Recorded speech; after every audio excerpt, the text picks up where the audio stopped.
오늘 역사적으로 우리가 이제 한번 가서 보면, 역사적으로 우리가 먼저 짚어보지 않으면 알 수가 없어요.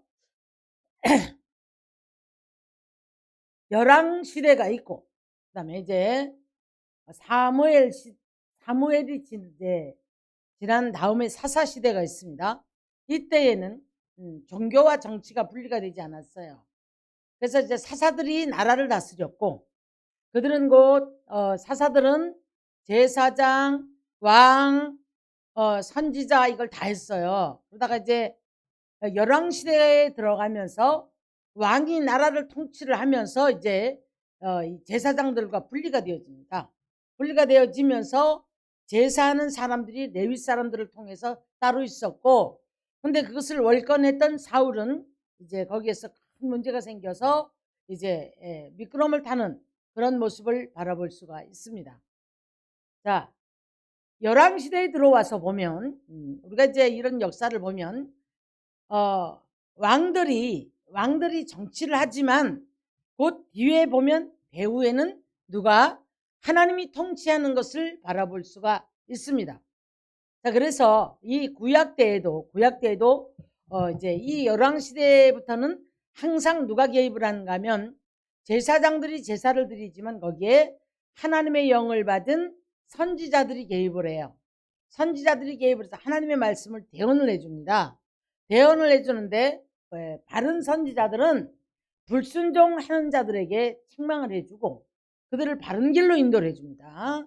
그런가 하면 이제 우리 조금 더 가면 이제 아합 시대가 되겠죠. 아합 시대에 보면 하늘에서 이제 회의를 해요. 회의를 하는데 거짓말하는 영이 되어서 내가 가서 이제 저 아합을 꿰겠나이다. 여러분, 우리가 거짓말하는 것 아무것도 아닌 것 같아요. 그런데 자, 그뿐 아니라 모든 삶에 있어서는 하나님의 영이 우리를 와서 붙잡아 주셔야 되는 거예요. 정직한 영으로, 새 영으로 충만하게 해주시고, 그런데 이제 이 거짓말하는 영이 가서 아합을 꿰겠나이다 그래요. 그래서 꿰서 아합을 부추깁니다. 당신 잘 될 거예요. 이번 전쟁에 가서 이길 거예요. 이렇게 이제 합니다. 자, 그런데 지금 오늘 사건은 남유다. 자, 북이스라엘, 남유다 이렇게 나라가 갈라져 있었죠. 하나님은 북이스라엘은 선지자들이 있었지만 그들은 항상 그릇 가는 사람들이에요. 왜? 시작 단계가 잘못되어 있기 때문에 그렇습니다. 남유다는 하나님이 등불을 놔두셨다고 했고 하나님께 여기 씨앗을 남긴다고 했던 남유다를 통해서 유다의 후손인 다윗의 후손인 예수 그리스도가 나오게 하기 위해서 씨를 남기는 거예요. 그래서 이쪽은 11집하고 이쪽은 뭡니까? 한 집파예요. 10집하고 이하는 한 집하고 레위는 이쪽이나 저쪽이나 제사를 드릴 수 있는 권한을 가졌던 이런 삶입니다. 여러분, 우리가 이 역사를 바로 알고 역사 속의 배후의 역사는 하나님을 바로 알지 못하면 무지할 정도로 내 이기심에 내 왜곡된 사고를 가지고 하나님을 내가 끌고 다니려고 한단 말이에요. 자, 아합은 북이스라엘 왕이었는데 부인이 누굽니까? 이세벨이에요.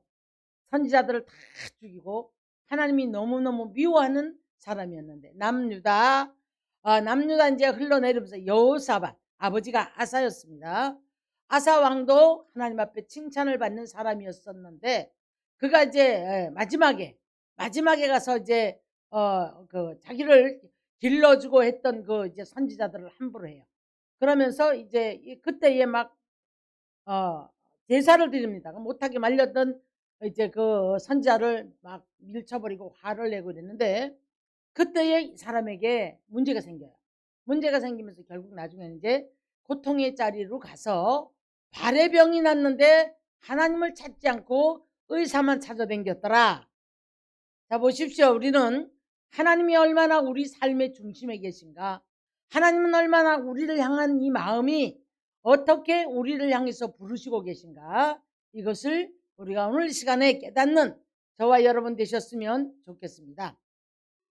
자, 그런데 그 아사의 아들이었던 남유다의 여호사밧 왕, 칭찬을 받는 왕이었는데 어디서 잘못됐는가? 북이스라엘의 아합 집안하고 정략 결혼을 해요. 정치적인 결혼이죠.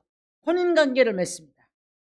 8장 1절을 보면, 그러면서 이제 북이스라엘의 전쟁이 오면 도로 가야 되는 거예요.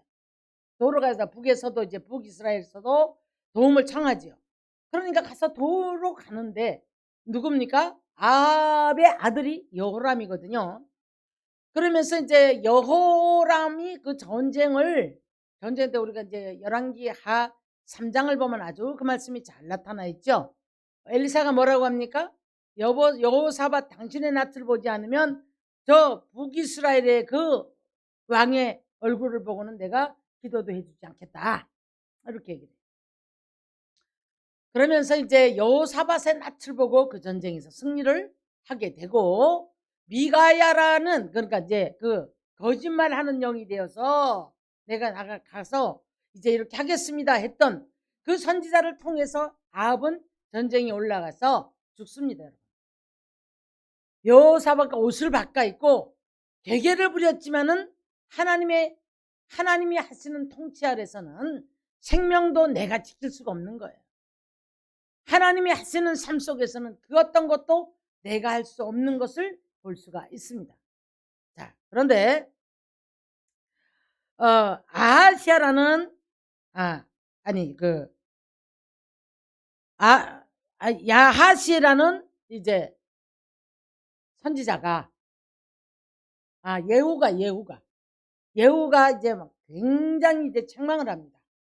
여호사밧이 전쟁에 돌아왔을 때 당신이 악한 왕을 돕고, 하나님이 기뻐하지 않는 자를 돕고, 이렇게 얘기를 하거든요. 그러면서 그들을 사랑하는 것이 옳습니까? 그러므로 여호와께로부터 진노하심이 왕에게 올 것입니다. 툭 던진 예언이에요. 여러분, 하나님, 우리 아무것도 아닌 것 같은 우리의 죄악 속에서 하나님이 선지자가 툭 던진 이 한마디가 얼마나 놀라운 결과를 초래하는지 모릅니다. 그런데 전쟁이 일어났어요. 평안해야 되는 이 나라에 이제 전쟁이 일어난 거예요. 이 나라를 치고 들어왔습니다. 그래서 여호사밧이 그래도 하나님 앞에 인정을 받는, 끝까지 그래도 인정을 받아요. 인정을 받는 것이 무엇이냐면, 문제가 생기니까 하나님 앞에 무릎을 꿇어요. 그 사람들을 모아서 기도하자, 이렇게 되어집니다. 이제 오늘 11절 12절이 하나님 앞에 기도하는 장면. 여러분, 우리가 기도를 이렇게 솔직하게 하고 정말 하나님이 감동할 수 있는 그런, 우리가 정직하고 깨끗하고 정말 나의 모든 부족한 모습들을 내어놓을 수 있는 그런 하나님의 사람이 되어야 할 줄 믿습니다. 11절을 보니까 이렇게 말해요. 이제 그들이 우리에게 갚는 것을 보옵소서. 그들이 와서 주께서 우리에게 주신 주의 기업에서 우리를 쫓아내고자 합니다. 하나님이 주신 이 땅에서 우리를 쫓아내고자 합니다. 이렇게 이제 고백을 하죠. 그러면서 12절에 오늘 본문입니다. 우리 하나님이여, 그들을 징벌하지 아니하시나이까? 우리를 치러 오는 이 큰 무리를 우리가 대적할 능력이 없고 어떻게 할 줄도 알지 못하옵고 오직 주만 바라보나이다. 그렇게 이제 고백을 했거든요. 자, 여기서 우리가 우리의 기도를 한번 바로잡고 가야 되겠습니다. 자신의 삶에서 이기적인 사고를 가지고 미워하고 상대에 대한 것들을 상대가 잘못되기 원한다는 그런 기도, 절대 하나님 앞에 이런 기도하면 안 됩니다. 왜곡된 사고를 가지고 우리가 하나님의 뜻밖의 삶을 살면서 하나님 것도 내 것만 만들어 달라고 부르짖는 기도에서는 하나님이 듣지 않습니다. 시편 9편 6절을 가서 보니까요, 깜짝 놀랄 다윗의 고백을 봅니다. 주의 이름을 위해서 사는데 핍박을 받았단 말이에요. 그런데 주님, 주를 위하여 나 때문에 시욕당하는 자가 없게 하옵소서. 나 때문에 욕을 당하는 자가 없게 하옵소서. 이 얼마나 거룩한 하나님의 뜻을 쫓아 기도하는 대단한 사람인 줄 모릅니다. 우리 이거 배워야 됩니다. 그래서 아셀이라는 선지자에게 하나님의 영이 임했어요. 하나님의 영이 임했는데 뭐라고 하냐면 이제 15절에 가서 보니까 너희는 두려워하지 마라. 두려워하거나 놀라지 말라. 이 전쟁은 너희에게 속한 것이 아니요 하나님께 속한 것이니라 라고 하면서 이 전쟁에는 너희가 싸울 것이 아니고, 자, 그러면서 이들이 이제 찬송하면서 대열을 이루어 나갈 때에 기적이 일어납니다. 기적이 일어나는데, 그러면서 이제 이 전쟁을 이제 대열에서 올라가야 되는 거예요. 여러분, 이거 안 하면 우리는 이길 수가 없어요. 사람 두려워하고 인정에 끌려가고 아무나 만나고 아무나 손잡고 계약을 맺고 우리가 함부로 했을 때에 하나님이 미워하는 자와 손을 잡았을 때는 같이 넘어지는 거예요. 같이 무너지는 거예요. 조금 더 내려가면 이제 말씀을 통해서 그런 말씀이 있습니다. 자, 그런데 20절에 보니까 지금 전쟁에 나가야 되는 거거든요. 나가야 되는데 이 지금 여호사밧이 뭐라고 하냐면 예루살렘 주민들아 내 말을 들을지어다 라고 말을 해요. 그러면서 너희는 하나님 여호와를 신뢰하라. 하나님을 의지하고 신뢰해라. 하나님이 누군지 신뢰를 해야 된다는 거죠. 그러면 이제 견고히 서리라. 뭐에 견고히 있을까요? 믿음에 견고히 서야 되겠죠. 자, 그런데 조금 더 나가 보니까 또 선지자들을 신뢰하라. 그리하면 형통하리라. 이렇게 말을 합니다. 자, 이 지금 여호사밧 왕은 북이스라엘을 가서 전쟁에 돕고 와가지고 책망받았거든요. 책망을 받았는데 이 지금 이 여호사밧은 깨닫는 은혜가 있었던 것을 볼 수가 있습니다. 여러분, 그 아버지 아사는 종교 개혁을 했던 사람이에요. 어머니가 지었던 산당들을 폐하고 어머니 왕 후에 지위를 다 박탈해버릴 정도로 대단한 영성을 가졌던 아버지가 아사였습니다. 어린 시절을 그렇게 아마 듣고 보면서 배우고 컸을 거예요. 하나님이 어떤 분이라는 걸 아마 듣고 배웠을 겁니다. 그런데 이제 이 여호사밧이 이 통혼을 함으로 말미암아 문제가 생겨요. 자, 이제 역사적으로 제가 조금만 더 짚을게요. 구약 때는 정치와 이렇게 하나가 돼 있었어요. 근데 이제 이게 우리가 예수님 시대부터 우리 예수님께서 자, 누구 때문에 돌아가십니까?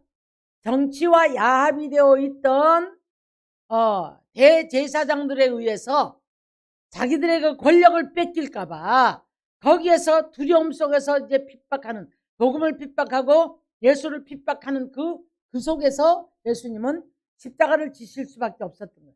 죽으셨던 거예요.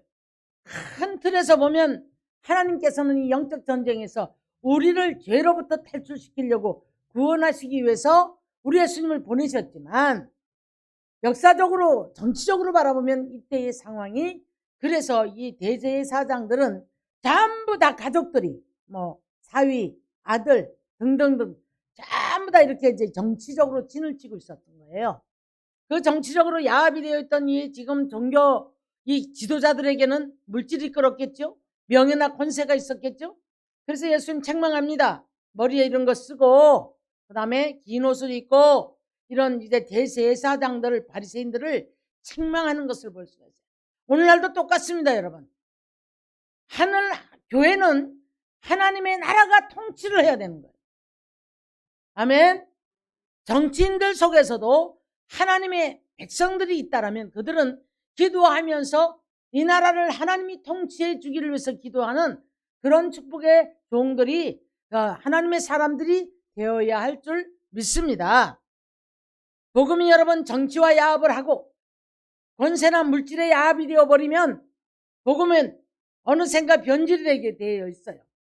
하나님의 나라가 통치를 해야 되는 교회가 세상령이 들어와 버리면 이제 어느샌가 보니까 변질이 오는 거예요. 성도들도 마찬가지입니다. 세상에 나가 살면서 하나님의 나라의 통치를 받는 삶을 하루하루가 내 이 삶을 지금 하나님이 나를 통치하고 계신가? 내 직장에서 내 사업장에서 내 삶에서 하나님이 나를 지금 통치하고 계신가?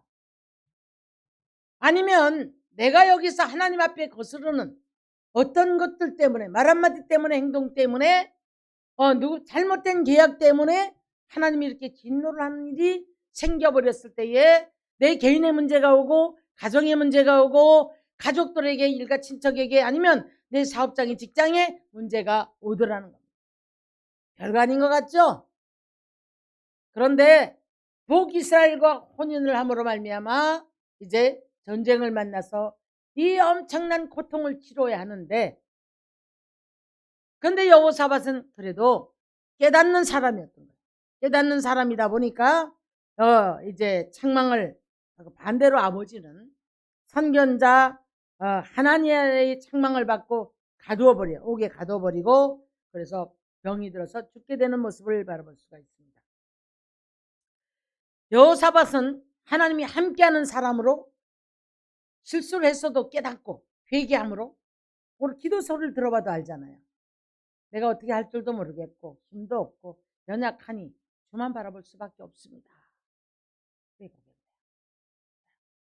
하나님이 함께하는 사람 여호사밧, 그리고 계명을 지키려고 몸부림을 치는 사람. 그런데요, 더 내려가면 부와 영광이 극에 달했더라. 사람은 두 종류로 나타납니다. 내가 내 성공을 위해서 달려가는 사람들, 그 성공이 우상이 되어 있는 사람들이 많아요. 이 사람들의 특징이 있습니다. 조금만 편안해지고 조금만 뭐가 잘 되면 힘이 들어가요. 빳빳해져요. 자신도 모르게 이미 겸손함으로 낮아져야 되는데 빳빳해지는 것, 목소리에 힘이 들어가는 것, 슬쩍 어떤 말 한마디 던진데 그 속에 뼈가 들어가 있는 게 알아져요. 성공이라는 성령 충만을 하게 되면 성공이라는 우상에서도 우리는 자유할 수 있어요. 겸손할 수 있어요. 왜요? 내가 한 게 아니니까. 누가 하셨기 때문에, 하나님이 하셨다라는 전제하에 철저하게 하나님을 신뢰하는 마음이 있기 때문에 우리는 성공이라는 우상에서도 자유할 수 있습니다. 고통에서도 우리는 자유해야 됩니다, 여러분. 낙심과 좌절이 아니라 하나님께서 우리와 함께하는 것. 자, 우울증 걸린 사람들은 대다수가 보면 허무하고 허탄하고 두려움이 오고, 여기서 우울증이 와요. 상처를 치유받지 못하고 죄를 회개하지 못하고 죄가 쌓이니까 늘 자기 삶에서 허탄함과 공허감이 오는 거예요. 우리는 다 부족해요. 그러나 하나님 앞에 무릎 꿇는 습관, 그리고 하나님 앞에 철저하게 나를 낮추는 습관, 자, 그 속에서 하나님의 뜻을 분별하는 축복의 사람이 되어야 할 줄 믿습니다. 자, 이 기도 소리를 들었던 이제 아하시엘이 두려워하지 마라. 이 전쟁은 하나님께 속한 것이다 라고 해요. 그래서 하나님이 하실 것이다. 그랬더니 이제 이 여호사밧이 예루살렘 주민들을, 전쟁에 나갈 사람들을 이제 모아놓고 이렇게 두려워하지 말라는 선지자의 말을 붙잡고 이제 하나님을 신뢰해라. 그러면 두려워할 것이 아니라 우리 믿음이 더러 견고하게 될 것이다. 이렇게 공포를 합니다. 그러면서 하나님께서 일을 하시는데 22절을 보니까요, 참 재밌습니다. 자, 21절부터 보면 마찬가지겠지만 군대 앞에서 찬송하는 자들이 여호와께 감사하세, 그 인자하심이 영원하죠. 자, 누구를 찬양하는 거예요? 하나님의 속성을 찬양하는 거예요. 이 찬양을 할 때 악한 영이 떠나갑니다. 여러분, 우리 찬송, 그래서 시편 37편 가서 보면은 34편 3편에서도 그렇게 말씀하셨고, 정직한 자가 마땅히 찬송할 바로다, 그렇게 말씀을 했어요. 우리가 새 영으로 새 노래로 찬양할 수 있는 마음에 우리가 거룩한 영성이 날마다 솟아나는 축복의 사람이 되어야 할 줄 믿습니다. 찬송은 예배를 여는 거예요. 찬송은 예배에 마귀가 떠나가는 막중한 사명을 깨닫고 우리가 준비하고 기도하는 삶이 되어야 할 줄 믿습니다. 누구에게 보이기 위해서, 내 자랑하기 위해서 내 목소리만 크면 돼, 그게 아니에요. 이 찬송은 결국 마귀들을 쫓아내는, 여러분이 한 주간을 살면서 이제 이렇게 저렇게 여러분 심령 속에, 여러분 생각 속에, 여러분 삶에 묻혀왔던 악한 영들이 이 찬양을 통해서 예배가 하나님 앞에 연락되는 예배로 바뀌어져야 되겠고, 성도들을 괴롭게 했던 모든 악한 영들이 떠나가는 역사가 있어야 될 줄 믿습니다. 이 우리 삶은 역사적으로 보면 여기는 지금 이런 전쟁이지만 우리들의 오늘날 이 삶은 뭡니까? 영적인 전쟁이에요. 영적인 전쟁인데 우리가 매일매일이 전쟁이란 말이에요. 가장 큰 전쟁은 내 안에서 전쟁이 일어나고, 조금 더 나가면 저도 이번 주간에 굉장히 나와의 싸움이 컸어요. 그러면서 성경을 붙잡았고 거의 교회에서 살았고 산에 갔다 왔고, 하여튼 거의 그냥 하여튼 지난주 토요일부터 정말 많은 씨름을 했어요. 나와의 씨름하고 환경과의 씨름하고, 또한 이제 하나님을 더 알까, 하나님의 마음을 더 어떻게 해야 우리가 헤아려 나갈까, 아버지의 뜻을 더 깨닫기 위해서 몸부림을 치면서 이제 싸움을 했습니다. 근데 알고 보니까 사람의 마음을 부드럽게도 강팍하게도, 자, 이 싸움의 전쟁은 누가 주관하신다고요? 하나님이 주관하신다. 하나님. 우리의 생각이 앞서고 우리의 이기심과 왜곡된 사고를 가지고 기도하며 나갈 때에 우리는 절대 이 싸움에서 이길 수가 없어요. 철저히 하나님을 의지하고 하나님께 맡기고 십자가 앞에서 내가 겸손하고 낮아지면서 하나님 앞에 모든 것을 맡길 때, 자, 그래서 이제 여기서 어떤 역사가 나냐면 깜짝 놀랄 기가 막힐 전쟁에서 이제 승리를 한다. 이게 이제 불화가 골짜기의 전쟁의 승리예요. 26절을 가서 보면은 25절부터 여호사밧과 그 백성이 가서 적군의 물건을 탈취할세, 재물과 의복과 보물이 많았으므로 탈취하는 그 물건이 너무 많아 능히 가져갈 수 없을 만큼으로 사흘 동안에 거둬들이고 넷째 날에 무리가 브라가 골짜기에 모여서 거기서 여호와를 송축한지라. 오늘날까지 그곳을 브라가 골짜기라 일컬어라. 승리의 계가를 불렀고, 전쟁에서 승리를 하면 여러분, 전쟁에서 탈취한 그렇게 엄청난 전쟁에 승리한 나라는 복을 받는다고 해요. 엄청난 것을 탈취해 갖고 온 거예요. 그래서 이제 여기가 축복의 골짜기, 브라가 골짜기로 이름이 이제 남아져 버립니다.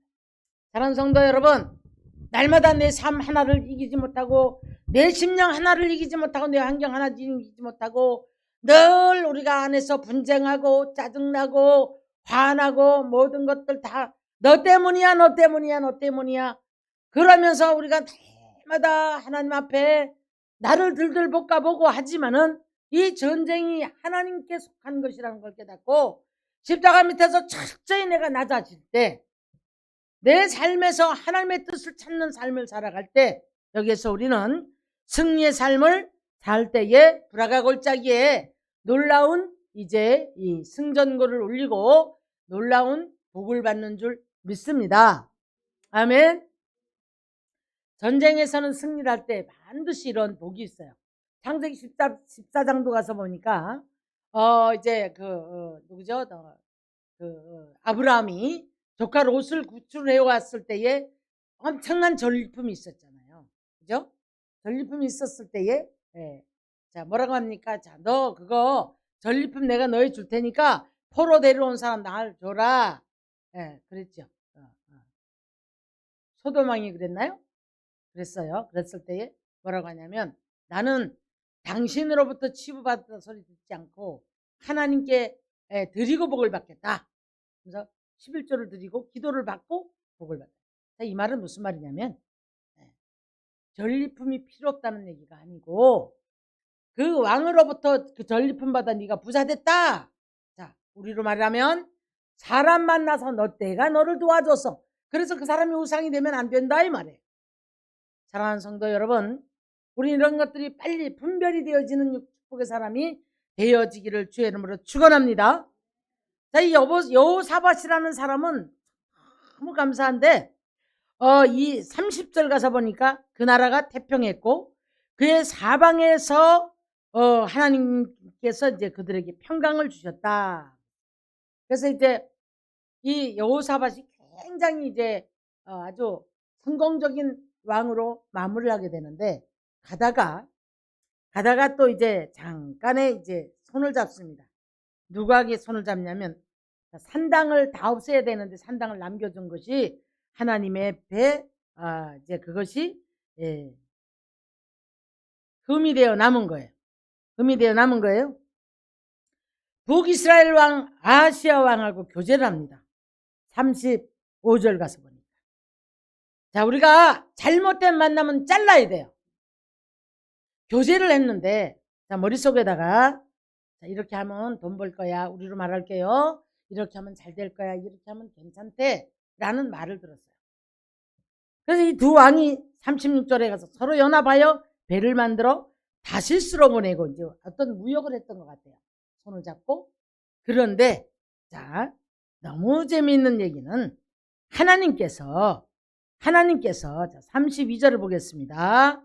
마레사 사람 도다 와루의 아들 엘리에셀이 여호사밧을 사랑하여 예언하여 이르되 왕이 아시아와 교제함으로 여호와께서 왕이 지은 것들을 파시리라 하더니 이에 그 배들이 부서져서 다시스로 가지 못하였더라. 그 무역이 성공하지 못해요. 자, 여러분 요 짧은 여호사밧의 일생 속에서도 얼마나 하나님이 크고 작은 모든 일들에 생각하나 교제하는 것, 통혼했으므로 자, 말 한마디, 마음 자세 이것 하나에 이렇게 이제 하나님이 전쟁도 일으키고 파괴도 시키고 반대로 복도 주시고 하는 모습을 바라볼 수가 있습니다. 자, 우리가 열왕시대를 바라보면 사울이나 다윗의 삶을 통해서 그 다음에 북이스라엘 초대왕이었던 여로보암은 저주의 대명사예요. 뭐라냐면 그 집을 거름튀미를 쏟아 붓듯이 엎어버렸다. 북이스라엘의 초대 왕. 갈라갖고 나갔죠? 네. 그런가 하면 이제 또 기적적인 그 고통에서도 승리를 하게 됐던 다윗. 사울왕 두려움에 잡히니까 사울왕은 도망다니기 시작했고 잡으러 다녔고 이제 그 권세를 잘못 사용하는 거예요. 여러분 성공을 잘못 사용하면 비패해지고 비참하게 망해버립니다. 우리는 성공이 우상이 되는 것이 아니라 하나님께 영광을 위해서 조금 더 나가서 항상 하나님의 뜻을 이루기 위해서 살아가는 축복의 사람이 되어지기를 주님의 이름으로 축원합니다. 할렐루야. 아멘. 그래서 여러분 이제 열왕시대를 사무엘상하 사사기 그 다음에 역대상하 열왕기상하 여러분 보시면 너무너무 감사하게 굉장히 보기가 어렵습니다. 용어도 둔하고 왕들의 그다음에 사람의 이름도 굉장히 복잡하고 그래서 이게 북이스라엘 남유다 이게 잘 구분이 안 돼요. 그런데 이 배후에 하나님의 역사가 보여지는 삶이 되어지면 우리는 나 스스로가 이런 행동하지 말아야지. 이런 마음속에서 하나님이 이런 결과를 초래했네. 이것이 깨달아지기 시작하는 거예요. 사사기는 아주 유명하죠. 네. 백성들이 범죄하면 이웃나라 통해서 속국으로 보내버립니다. 우리가 지금도 우크라이나 전쟁을 보지요. 우리나라 36년사 일제의 그 어떤 고통들을 보죠. 그래서 독립운동하다 잡혀간 사람들을 그냥 산채로 손톱 발톱을 뺀다던가, 뭐 하여튼 상상을 못하는, 그래서 고통 중에 죽게 만들어버리는 그런 우리가 일제치하의 그런 모습을 보지 않습니까? 얼마나 많은 압박과 얼마나 많은 고통을 당했던 걸 보잖아요. 그런데 사사기는 보면 하나님이 그냥 전쟁을 일으켜요. 자, 저와 여러분이 여호사밧 같고, 저와 여러분이 다윗 같고, 저와 여러분이 하나님 사무엘 같고, 하나님이 인정하는 사람이 되어질 때에 이 나라는 영원히 하나님의 통치하는 나라, 아무리 정치권이 시끄러워도 하나님이 나라를 통치할 때 전쟁이 없고, 아무리 나라가 시끄러워도 우리나라는 늘 하나님이 함께 하시며 기도하는 사람들 때문에 축복의 나라로 갈 줄로 믿습니다. 할렐루야. 아멘. 오늘 잠깐 보니까 그 무기가 폴란드 뭐 이런 데로 팔려나가는데 엄청나게 팔려나간다. 아주 좋은 소식을 들었습니다. 여러분 뭐 문화적으로도 그렇고 여러 가지가 우리가 이제 좋은 소식도 국제적으로 많이 들려와요. 근데 문제는 이제 내부적으로 정치권에서 싸움을 하고 탄핵한다고 시끄럽기도 하고, 하여튼 또 이제 복음으로 우리가 하나님 나라 통치해야 될 이런 사람들이 정치에 우리가 덤벼들어서 너무 시끄럽게 하고 이런 모습들을 너무 많이 바라볼 수가 있는데, 사랑하는 성도 여러분, 나라도 개인도 왕들의 삶도 대통령의 삶도 개인의 삶도 주의 종의 삶도 교회도 하나님이 통치하는 나라가 되어야 될 줄 믿습니다. 할렐루야. 하나님의 통치를 우리 삶 개인에게도 나가서 하루하루가 하나님의 통치를 받아야 됩니다. 아멘. 그렇게 되어질 때에 우리들이 삶이 편안해지고 전쟁이 없는 그리고 혹 괴롭게 하는 것들이 있다 할지라도 이것은 여호와께 속한 것이라 예수의 이름으로 물러가는 역사가 있을 줄 믿습니다.